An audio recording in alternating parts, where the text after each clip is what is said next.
I come here a lot.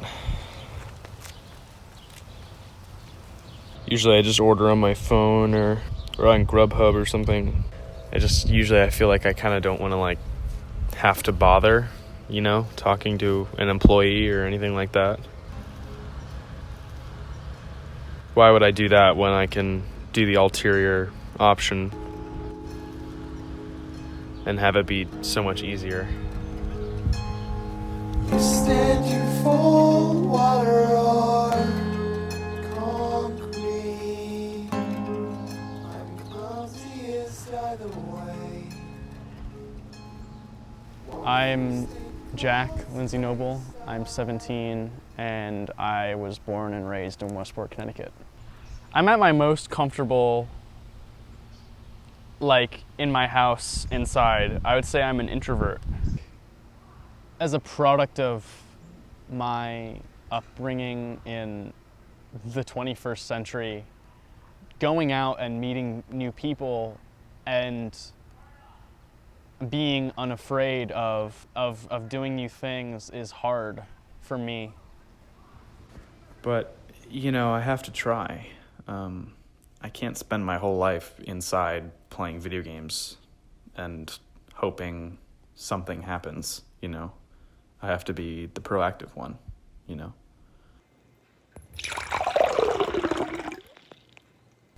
What is it again? It's this club where they go.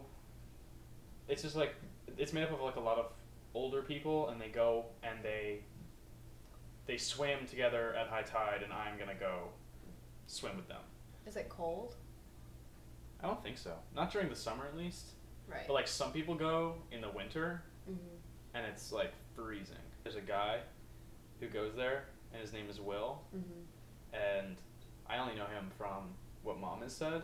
Right. But because Mom sees him in the winter all the time when she walks the dogs, and he's got this massive beard. Yeah. And he never wears shoes. Oh, I've totally seen him because he's always at the beach. All the time. All the time. Hey. Yeah, we're just loading stuff in the car and getting ready to go. But I'm a little nervous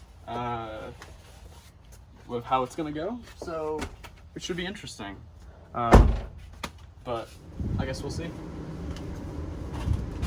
Hello.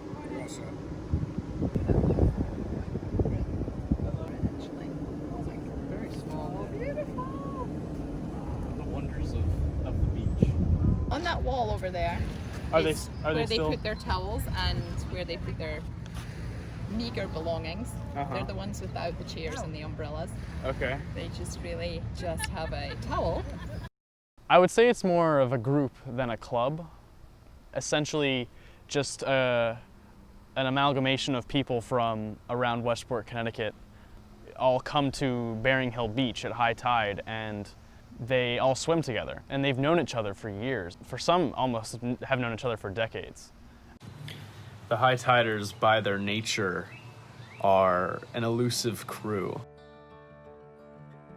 We went over and met a few friendly faces from the club and took a dip ourselves. But we had to really wait to hear the brilliant stories that they had to tell us until the next day that we came.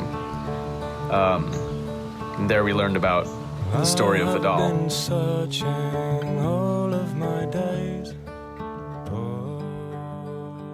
For years, I'd hear these wild stories about Val Clay, who had had 4 husbands by the time she was 28. 3 of them had died, and she was bringing up 7 children or 8 children here in Westport. This Vidal was actually Val Clay. About 2-3 years ago, I'm getting to go into the swim. I'm sitting on this bench. She's tethered to her healthcare worker who's holding this big oxygen thing. I mean, that's the Vidal story. She knew that was her last day. She made a conscious decision that this will be the last day I'm coming here. And they hobble across the beach. Her healthcare worker standing on the shore. she connected with a tube, you know, and breathing in, she tethered. And then Vidal made a decision to stop eating. She said, I'm at my end, but she made sure she came here.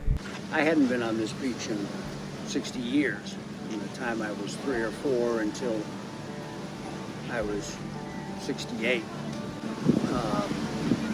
But when I did, the old woman who'd been friends with my mother and had probably dangled me on her knee when I was 2 years old was still here. I'm sure you've heard the stories of some of the older people. The attachment to the beach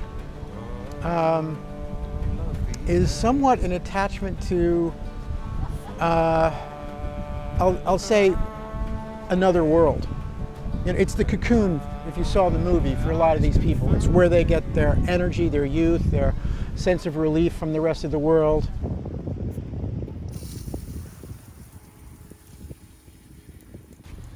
I spoke to Andrew later that day about the idea of Chronos versus Kairos in life. Andrew said that Chronos is living your life months or weeks or years at a time and experiencing it as a whole, as one experience. But then we moved on and talked about Kairos. And Kairos was more about living your life in every second exactly in the moment. And he said that is why people really come to the High Tide Club, is to experience living in this moment every second that they're there. And I think really that's why Vidal wanted to be in the club in her few remaining days. That's why she wanted to return. Because she wasn't living the last few days of her life, days at a time. She was living them moments at a time. And I think that's something that having a community that you can rely on helps with.